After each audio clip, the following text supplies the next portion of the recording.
Mesdames, Mesdemoiselles, Messieurs, bonjour en direct, en public à l'occasion de cette troisième journée de Mides 2014. Entre défis et perspectives d'avenir, quel levier pour maintenir une industrie compétitive en Europe? Cette question, tous les acteurs de la filière, tous les industriels, tous les sous-traitants se la posent. Et pour y voir plus clair, eh bien, quoi de plus logique de profiter d'un regard croisé, d'un regard francophone lors de cette émission, mais avec un regard sur tous les pays et toutes les langues que constitue notre communauté économique. À la tribune, Robert Denwald. Bonjour et bienvenue Robert Denwald. Vous êtes le président de la FEDIL, en anglais Business Federation of Luxembourg. Votre retour d'expérience dans quelques instants, votre sensibilité sur cette problématique. Luc-Éric Krief, bonjour. Vous êtes le président du CNAS, le Centre national de la sous-traitance. Merci à tous les deux d'avoir accepté de témoigner. Alors, ces défis, ces perspectives, oui, le monde change. Beaucoup parlent de crise, mais d'autres parlent de rupture totale et de nouveaux business models à appréhender. Alors, votre regard, messieurs, va nous être précieux. La première question, répond qui veut, peut-être vous-même, Robert Denwald. Quels sont aujourd'hui les principaux défis que l'industrie européenne doit relever? Il est clair que nous assistons en Europe à une certaine désindustrialisation, ce qui est quand même bien dommage. Et elle est due au fait que nous avons des déficits concurrentiels en Europe par rapport à nos principaux concurrents. Alors, un des grands déficits concurrentiels que nous avons, c'est évidemment tout ce qui est lié au coût de la main-d'œuvre. Coût de la main-d'œuvre, où nous avons un handicap structurel qui est, je dirais, insurmontable. Et alors, qu'est-ce qu'il faut qu'on fasse pour pouvoir justement se remettre en position? C'est de miser sur l'excellence, de miser sur la qualité. Or, qui dit qualité, qui dit excellence, il va dire en même temps investissement lourd et innovation. Donc ça sont mes éléments de réponse à ces défis qui sont quand même assez insurmontables actuellement. Et oui, on est condamné à l'innovation permanente et à la remise en cause. Votre regard croisé sur cette même question, celle que tout le monde se pose? Alors écoutez, je pense qu'effectivement dans votre question, il y a deux points qui sont importants. C'est les défis et les leviers. En termes de défis, aujourd'hui, on est confronté à une industrie qui est mondiale, avec des partenaires ou des concurrents, ça dépend comment est-ce qu'on les voit, parce que certains concurrents sont également des partenaires, ont beaucoup investi dans l'automatisation d'un certain nombre de tâches de production. Or aujourd'hui en Europe, on souffre malheureusement d'un désinvestissement avec des parcs machines qui ont plus tendance à décliner, donc à vieillir, ce qui veut dire qu'ils sont beaucoup moins productifs, mais également une automatisation autour du parc machine qui malheureusement n'a pas été suffisamment vigoureuse et qui confère aujourd'hui à l'industrie européenne peut-être un manque de compétitivité. Donc ce qu'il faut faire, c'est sortir un petit peu du paradigme qui dit que plus on investit, moins on embauche. C'est pas tout à fait le cas. Aujourd'hui, on voit bien dans certaines industries de pointe que l'investissement machine, l'investissement en robotisation crée de l'emploi également, de l'emploi différent, mais crée de l'emploi et permet effectivement aux industries d'être beaucoup plus compétitives au regard de la mondialisation. Donc, les défis pour demain, c'est effectivement accroître l'automatisation sur les parcs machines et puis investir en termes d'outils de production. Par contre, c'est un corollaire qui est relativement important et ça fait partie après des leviers. Améliorer la rentabilité des entreprises, améliorer la flexibilité de l'emploi, diminuer la fiscalité au niveau des entreprises. Voilà, ce sont autant de thèmes aujourd'hui et autant de leviers qui font qu'à un moment donné, si on veut que l'entreprise industrielle de demain devienne compétitive et affronte les défis de la mondialisation, ça veut dire qu'il faut que l'on ait une cohérence au sein de l'Europe sur la manière dont l'Europe doit se positionner par rapport à l'industrie et de manière souveraine au niveau des États, que l'on ait également la volonté très claire et affichée de dynamiser l'industrie. Ce n'est pas toujours le cas. Qui a longtemps effectivement été le parent pauvre des plans de développement économique. Je crois que effectivement c'est important. Alors vous en avez cité quelques-uns. Vous-même, Robert Denwald, sur quel levier faut-il agir pour maintenir la compétitivité, maintenir, devrais-je dire, accroître aussi, parce que rien n'est perdu, pour accroître et maintenir cette industrie et cette compétitivité européenne? Il faut reconnaître que, évidemment, rien n'est perdu. Donc, si j'ai parlé tout à l'heure de main-d'œuvre et d'un déficit concurrentiel par exemple aux pays émergents, il faut que nos dirigeants de gouvernement fassent de sorte qu'il n'y ait pas de dérapage supplémentaire. Donc ça, c'est déjà une chose. Et puis, je crois qu'il faut quand même créer un cadre qui soit propice à l'investissement général. Et ceci est fortement lié, par exemple, à la politique climatique que nous allons pratiquer ici en Europe. Il y a eu des mesures, là, il y a eu des mouvements. Alors, est-ce que c'est des effets d'amont? Vous qui êtes dans le concret, derrière les annonces politiques, est-ce qu'en tant qu'homme d'affaires, vous sentez qu'il y a quand même une volonté business derrière ces annonces un peu politiques, Robert Denval? Je vais vous donner mon opinion personnelle sur le sujet. Ça ne sortira pas de cette salle et puis des communautés francophones qui nous regardent par milliers depuis J'ai l'impression que l'Europe cherche toujours quand même à jouer le premier de la classe sur un plan mondial, sachant que l'influence de l'Europe dans les changements climatiques globaux est infime. Donc si les autres pays ne suivent pas la démarche que nous esquissons, ça ne servira de toute façon pas à grand-chose. Par contre, nous mettons quand même nos entreprises dans une situation de concurrence très très très difficile. Ah oui. Et vous n'avez qu'à regarder autour de vous. Il y a des industries fortement émettrices en CO2 qui ont déjà disparu de la carte de l'Europe. Vous avez par exemple ici en France un exemple qui est assez probant. Vous avez un métier que je connais bien, c'est le ciment. Vous avez maintenant des importations de clinker en France avec un broyage dans les grands ports de France qui vont se substituer à terme certainement à des productions cimentières sur le territoire français. Donc pour le climat, on n'aura pas fait grand-chose parce que généralement ces productions de clinker qui se font à l'étranger se font dans des conditions nettement moins bonnes. Oui, éco-environnementales très dégradées, bien sûr. En plus, il faut rajouter les coûts de transport qui ne sont pas neutres en CO2. Donc ça, ce sont les genres de paradoxes auxquels on assiste et dont il faudra se méfier. Donc un cadre pour ce qui est de la politique climatique qui soit cohérent et qui soit business-friendly, c'est une chose. Puis je suis un fervent protagoniste et supporter des accords de libre-échange. Parce que les accords de libre-échange, on en parle beaucoup. Hein. On en parle beaucoup et on en parle beaucoup en mal. Et c'est dommage et je crois quand même que c'est à nous de défendre notre beefsteak.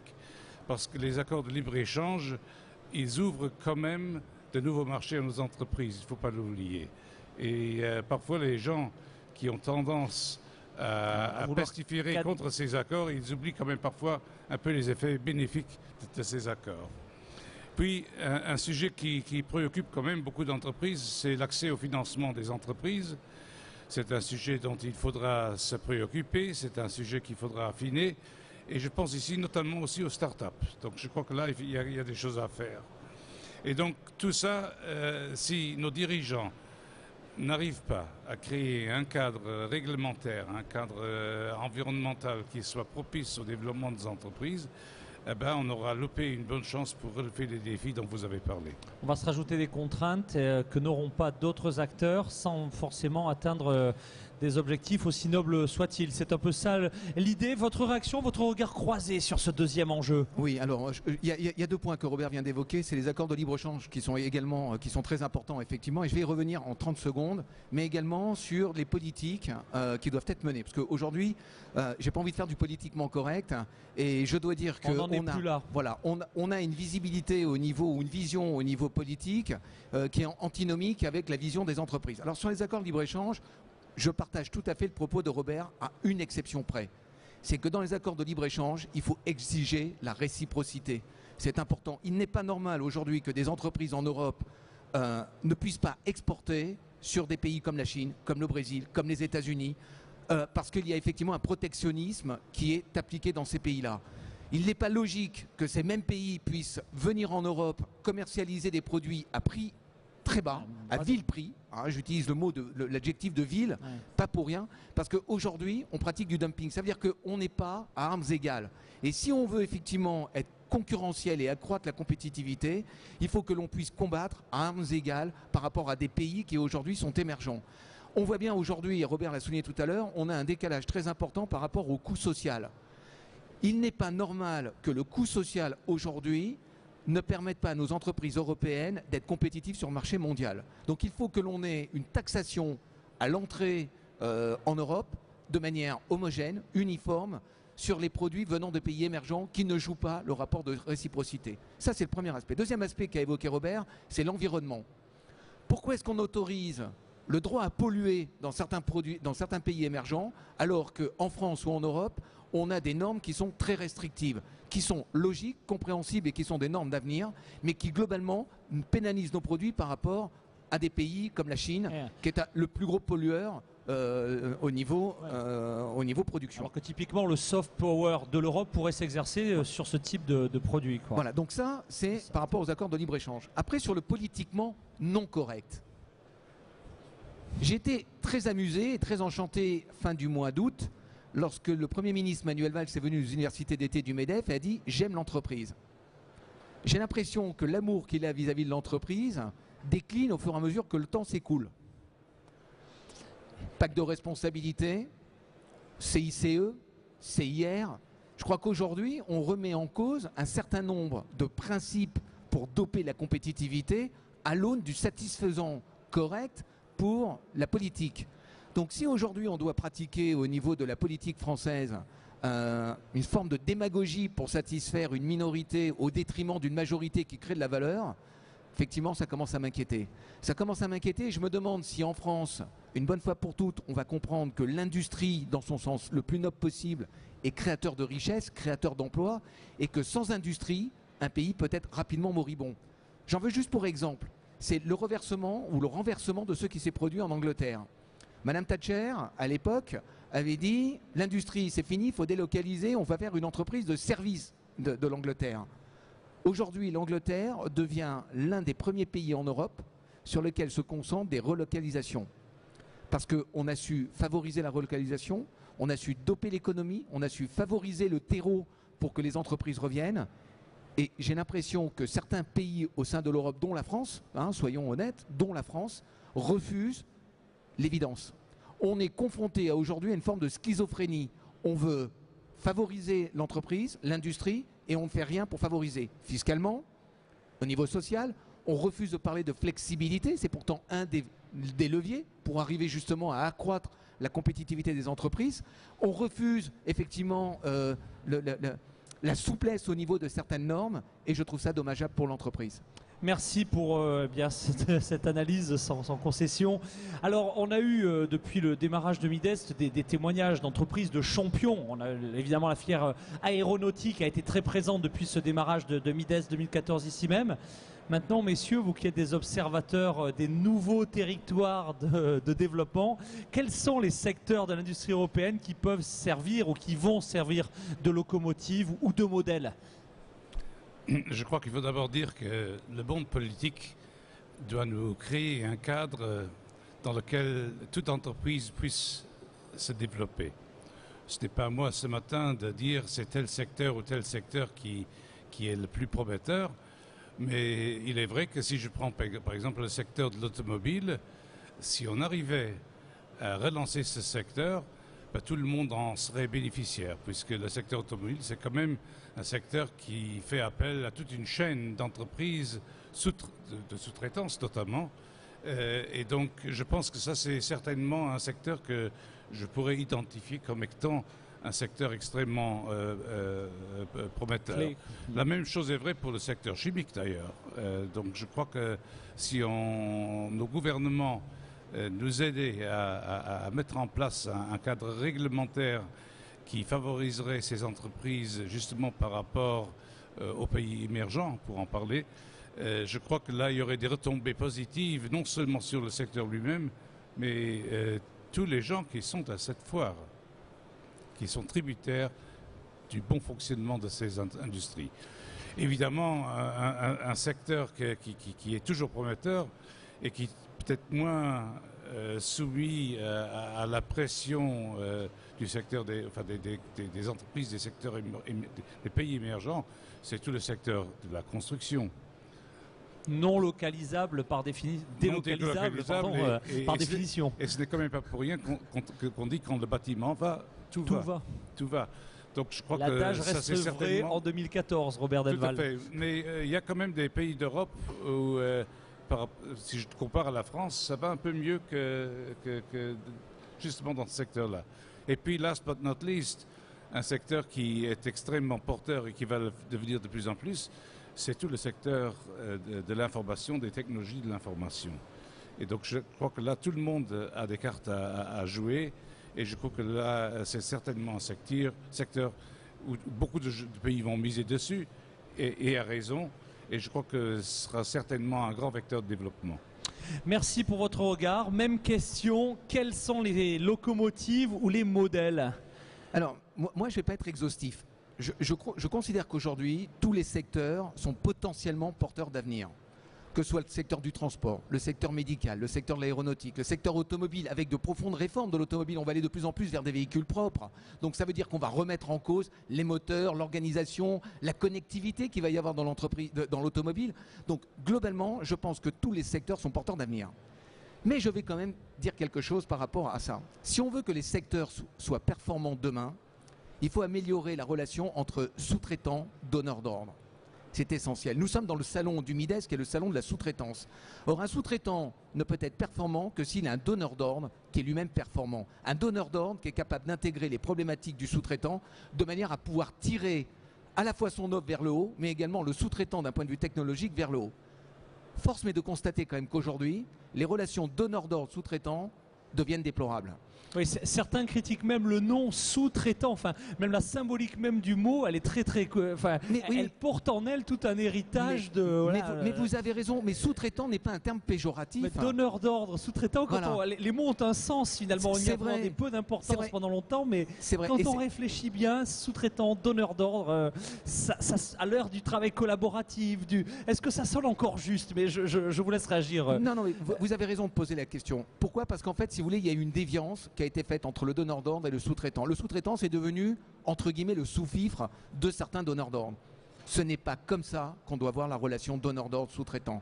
Il doit y avoir un véritable partenariat. Et j'insiste sur ce mot. On a trop galvaudé, on a oublié ce que signifiait le mot partenariat. Un sous-traitant, c'est quelqu'un qui est capable d'apporter de la valeur technologique à une offre. C'est quelqu'un qui est capable d'apporter une offre pertinente par rapport à un besoin spécifique exprimé par un donneur d'ordre. Il faut que l'on remette au cœur du débat la relation donneur d'ordre sous-traitant. Il n'y a pas un fort et un faible, il n'y a pas le pot de terre contre le pot de fer. Il y a aujourd'hui une relation qui doit être pérenne, qui doit être constructive et qui doit permettre de tirer les offres vers une offre globale. Et s'il y a vraiment quelque chose que je veux dire aujourd'hui autour de cette table, c'est il faut que les donneurs d'ordre se remettent en question à travers la relation qu'ils doivent avoir vis-à-vis de leurs sous-traitants. Le sous-traitant n'est pas une variable d'ajustement, c'est une variable technologique qui apporte un réel savoir-faire. Voilà. Donc les entreprises de demain, dans tous les secteurs d'activité, je le répète, sont porteuses d'avenir. Ce qu'il faut, c'est pouvoir construire ensemble le futur de nos enfants. Merci. Alors justement, on parlait de ces relations donneurs d'ordre et ce déséquilibre, parce qu'on est vraiment au cœur de la dynamique de la filière.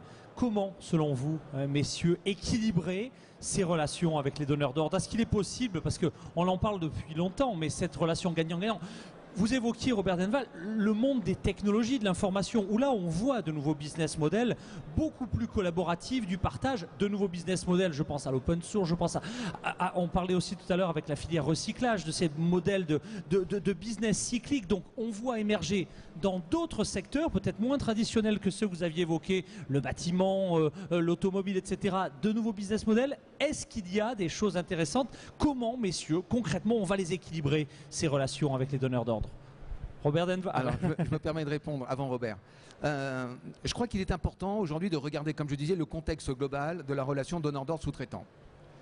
Première chose, éviter la spoliation technologique développée par les sous-traitants. C'est extrêmement important. Il n'est pas normal, il est scandaleux qu'un donneur d'ordre puisse aujourd'hui, dans un cahier des charges, dire « tout ce que vous développez pour mon compte m'appartient », parce que les investissements qui sont faits par les sous-traitants ne sont pas payés, parce que le sous-traitant va développer une technologie qui lui est propre et qu'il n'est pas question que cette technologie puisse être systématiquement donnée aux donneurs d'ordre.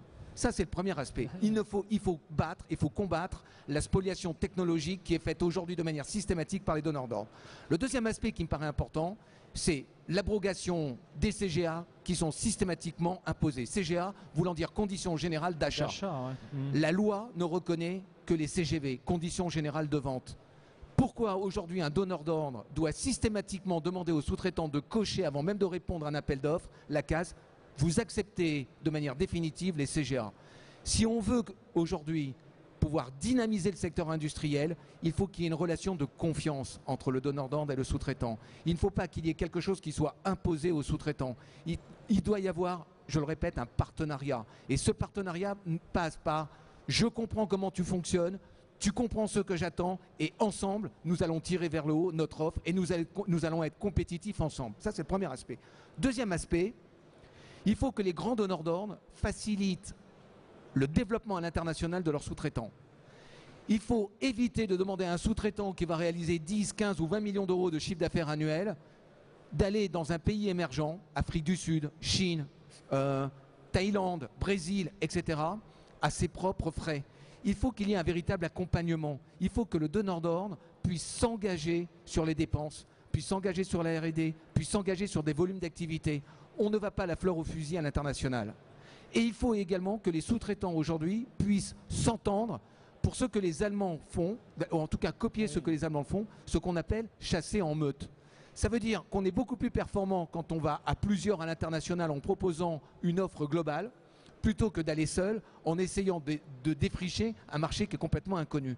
Il faut que le sous-traitant français accepte aujourd'hui l'aspect collaboratif. C'est le terme que vous avez utilisé.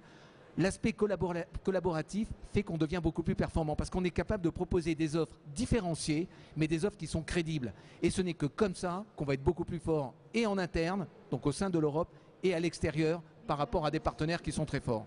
Merci pour ce regard. Alors, on parlait effectivement de nos cousins allemands et c'est vrai qu'au Grand-Duché, vous faites souvent une synthèse assez intéressante à observer entre cette culture francophone au sud du Grand-Duché et puis à l'ouest et au nord, nos cousins allemands. Comment vous analysez d'abord, est-ce que vous êtes d'accord avec ce qui vient d'être dit? Et puis toujours dans le comment développer vraiment du gagnant-gagnant, est-ce que vous avez des éléments d'analyse à ajouter, Robert Denval? Je suis tout à fait d'accord avec ce qui vient d'être dit. Et je crois que la sous-traitance est évidemment à l'ordre du jour.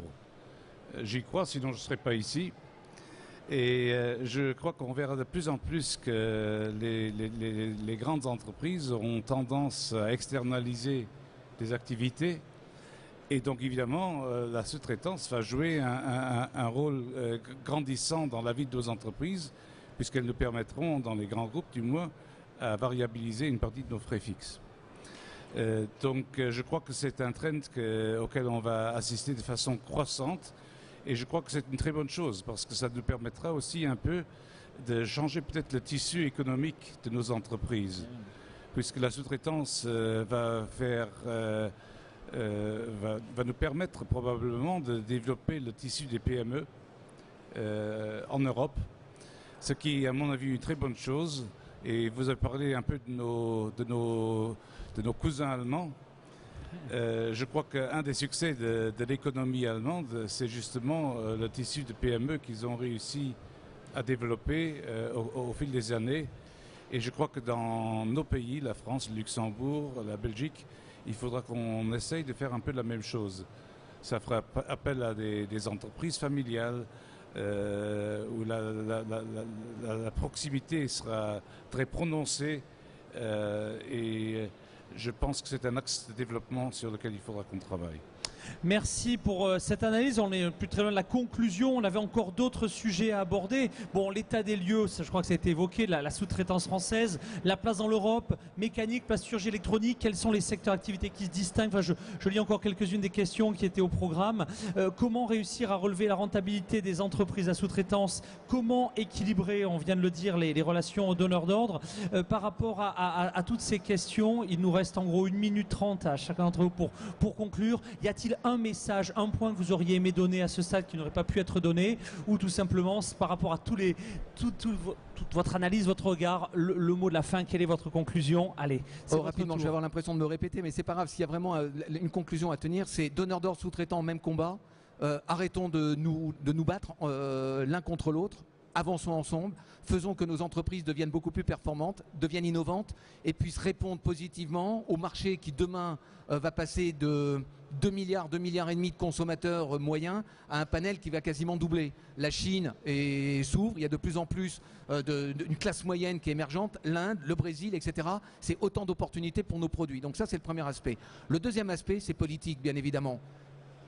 Soit effectivement on entame une profonde réforme en France et en Europe au niveau des activités industrielles et on sera capable effectivement d'aborder les prochaines 100 années de manière beaucoup plus confortable, ou alors on refuse effectivement ces réformes-là et on ne fait rien et on laisse les choses dans l'état. Et j'ai bien peur malheureusement que les pays qui sont voisins de l'Europe, voire transcontinentaux, demain deviennent effectivement sur la place prépondérante et soit sur le podium de nos activités industrielles. Donc si on veut éviter ça, il faut engager de véritables réformes et il faut avoir surtout le courage de les mettre en œuvre. Un grand merci d'avoir participé à cette émission. Luc-Éric Krief, le président du Cénast. Mesdames et messieurs, votre conclusion, Robert Denwald, merci pour vos encouragements. Il faut reconnaître que l'avenir de l'industrie en Europe est incertain. Et c'est à cause du manque de messages clairs que nous recevons du monde politique, à mon avis. Vous voyez, quand un industriel investit, son horizon, c'est de 20, 25 ou 30 ans. Malheureusement, l'horizon de planification d'un homme politique, c'est les prochaines élections. Donc là, on parle de 3, 4 ou 5 ans. Et tant que les industriels n'auront pas reçu des messages clairs du monde politique et des engagements fermes, je crains que le processus de désindustrialisation auquel nous avons assisté risque de se propager. Donc un appel au monde politique, donnez-nous un cadre réglementaire dans lequel nous puissions nous développer, nous épanouir et nous allons y aller. Un grand merci. Mesdames et messieurs, Robert Denwald, donc le président de la FEDIL, la Business Federation du Grand-Duché du Luxembourg. Messieurs, merci très sincèrement d'avoir participé à cette émission. Mesdames et messieurs, merci à vous d'y avoir assisté nombreux ici même en direct à Paris-Nord-Villepinte. Et merci à vous, je sais que vous êtes très nombreux à nous suivre dans beaucoup de pays francophones. À très bientôt à l'antenne de Mides TV. Au revoir.